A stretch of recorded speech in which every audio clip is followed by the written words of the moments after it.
Let's rewind a little. There was a time when I thought I had everything figured out. A steady job, a beautiful wife, and what I assumed was a rock-solid marriage. Turns out, I was wrong on all counts. But hindsight's a hell of a thing, isn't it?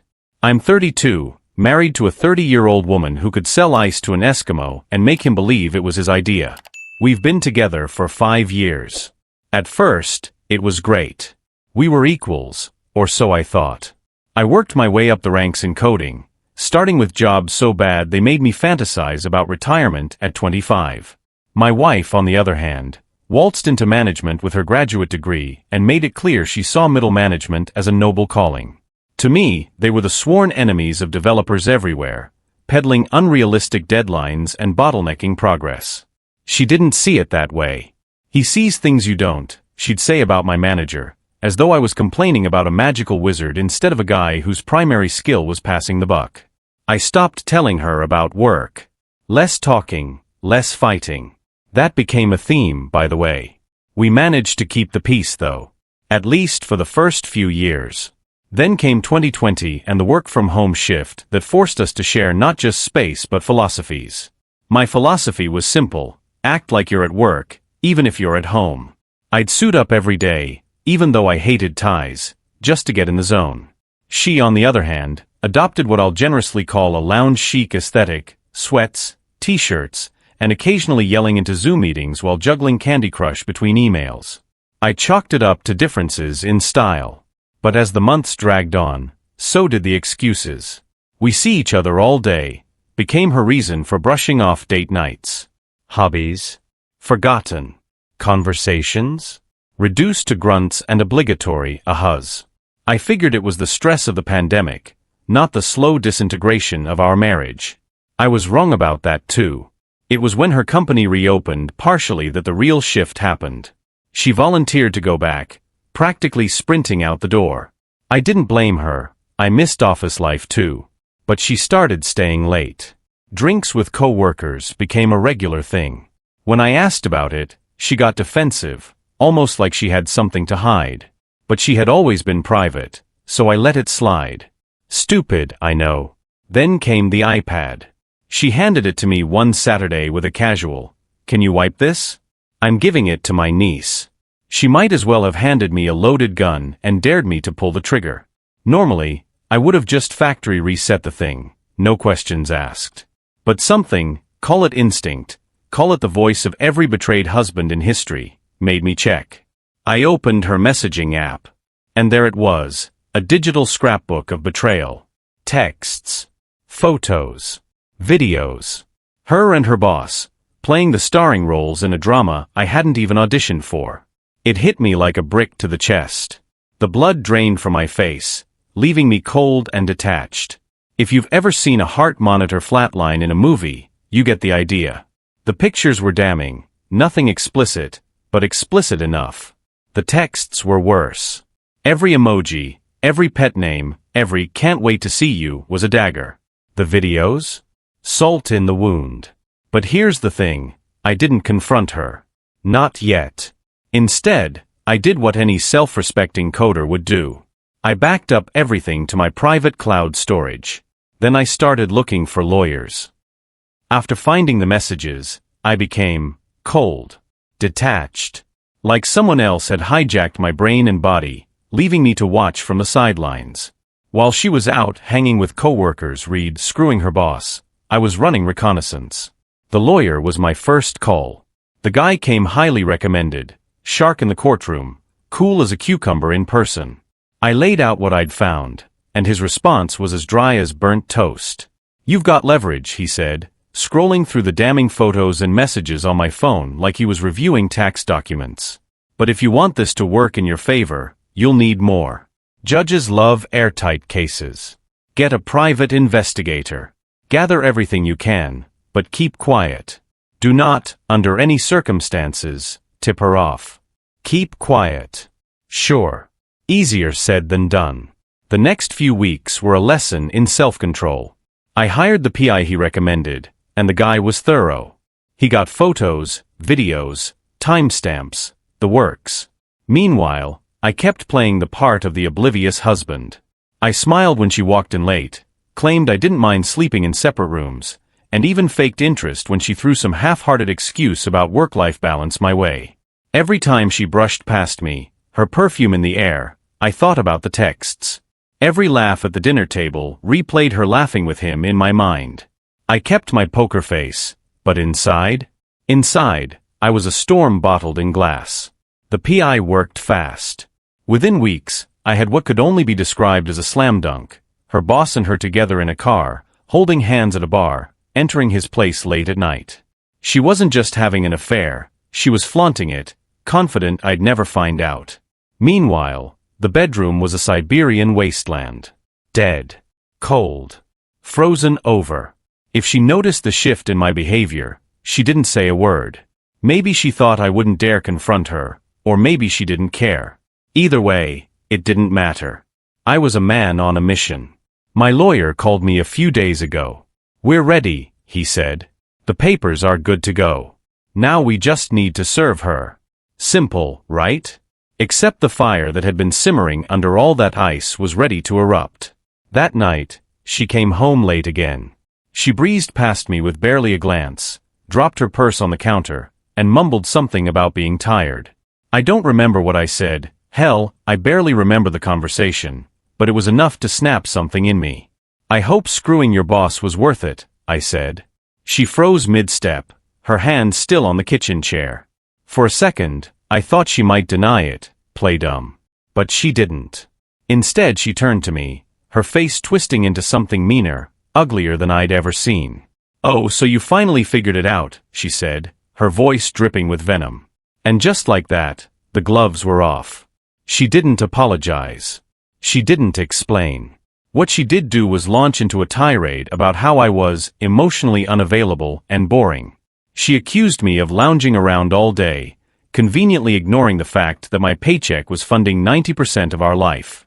She even called me stale, which, let me tell you, hits different when it's coming from the woman who thought binge-watching reality shows qualified as intellectual stimulation. I fired back, telling her I had a lawyer and all the evidence I needed. She laughed. "You're not going anywhere," she said, crossing her arms like she was daring me to prove her wrong. "Even if you divorce me, I'll get half your paycheck. So why bother? At least this way, you'll get laid once in a while. If there's a hell," she bought a one-way ticket with that line. When I told her this wasn't a marriage, she rolled her eyes. "This is the 21st century," she said. "A woman can have her cake and eat it too." Then she laughed again, actually laughed, and sauntered off to bed like she hadn't just set my world on fire. I didn't sleep that night. Instead, I sat in my office, staring at my monitor, the cursor blinking in the corner of an empty document. By morning, I knew exactly how I'd serve her. By the time dawn rolled around, I had a plan, 1 part catharsis, 2 parts petty vengeance. It wasn't just about serving her the divorce papers, it was about delivering them with the kind of punch that would make her, and everyone around her, remember it forever. When I told my lawyer what I had in mind, he almost choked on his coffee. "Judges don't like theatrics," he warned me, his tone the verbal equivalent of a wagging finger. "This could backfire if it makes you look vindictive." "Let it backfire," I said. "I'm past caring." The process server, on the other hand, loved it. "This is gold," he said, grinning like a kid in a candy store. "People talk about wanting revenge, but you're actually doing it." Here's how it went down. I had the papers ready, complete with all the PI's evidence neatly compiled. I also had the piece de resistance, a custom-printed cake. Vanilla with buttercream frosting. Nothing fancy, except for the edible photo plastered on top, her and her boss, in an intimate embrace, with the words, "Here's your cake. Eat it," piped in bright blue icing above their heads. It cost extra to rush the order, but it was worth every penny. The process server showed up at her office during lunch. Perfect timing. I wasn't there, of course. I was working from home, where I could receive the blow-by-blow updates without risking a contempt of court situation. According to the server, the scene was chaos. He walked into her open-plan office, carrying the cake and a neat envelope containing the divorce papers. My wife was chatting with her coworkers, laughing, joking, probably feeling on top of the world. When he called her name, She turned around, all smiles. Yes, that's me, she said, blissfully unaware of the storm about to hit. The server placed the cake on a nearby desk, lifted the lid, and slid the papers next to it. You've been served, he said. For a second, she didn't move. Then her eyes locked onto the cake. Her face went pale, then red, then a shade I can only describe as mortified purple. She lunged for the box, slapping it off the desk in a flurry of panicked hands, but not before at least 7 of her co-workers saw the incriminating image. The cake hit the floor, the frosting smearing across the carpet, but the damage was already done. People gasped, murmurs rippling through the room like a dropped stone in a still pond.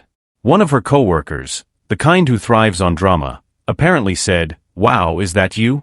And that's when my wife snapped. She started yelling, at the process server, at her co-workers, at anyone within earshot. Her voice climbed into this hysterical, nails-on-a-chalkboard screech. The server, to his credit, stayed professional.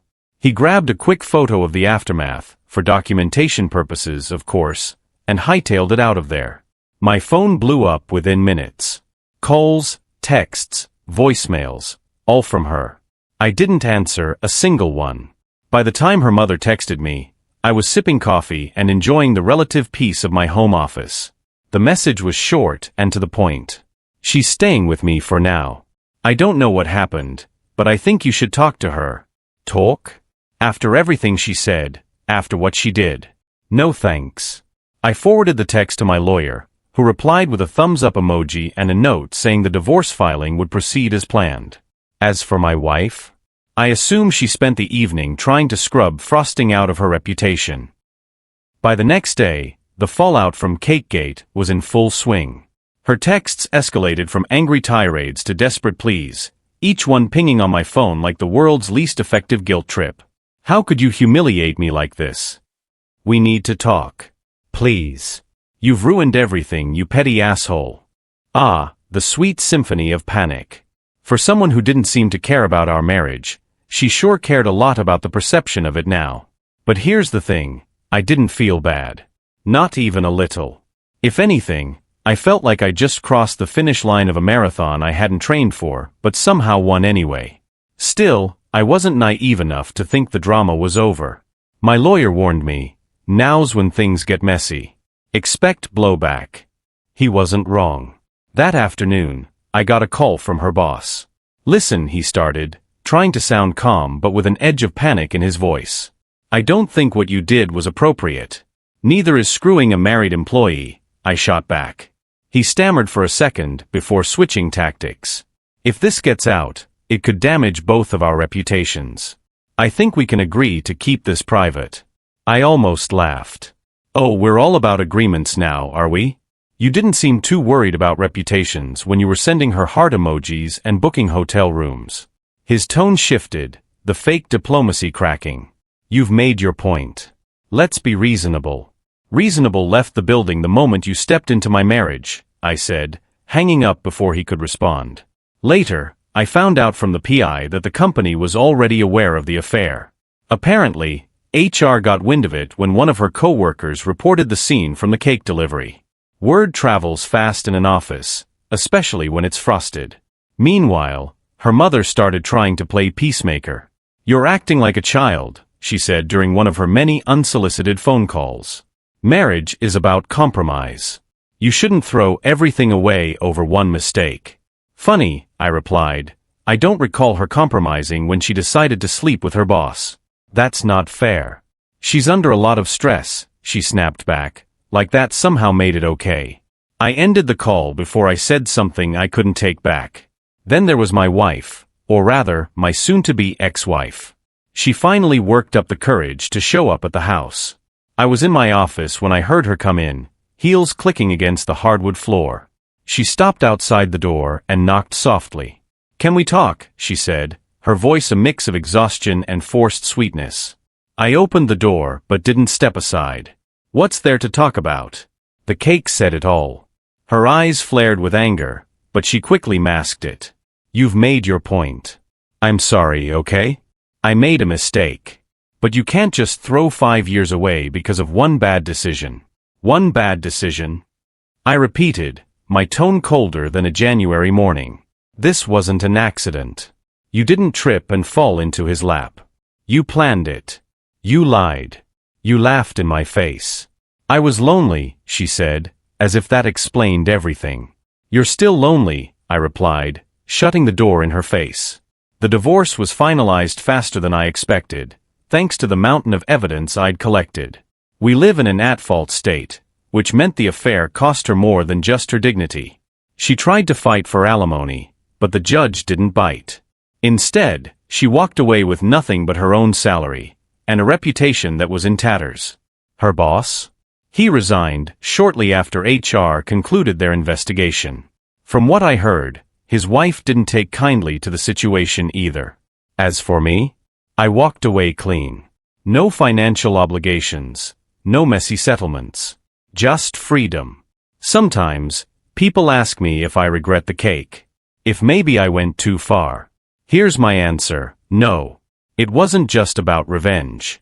It was about standing up for myself in a way that couldn't be ignored. And if that meant a few coworkers got a good laugh at her expense, well, call it collateral damage. I've moved on now, new apartment, new hobbies, and for the first time in years, a sense of peace. Sometimes I think about her words, though. A woman can have her cake and eat it too. Guess she learned the hard way that you can't.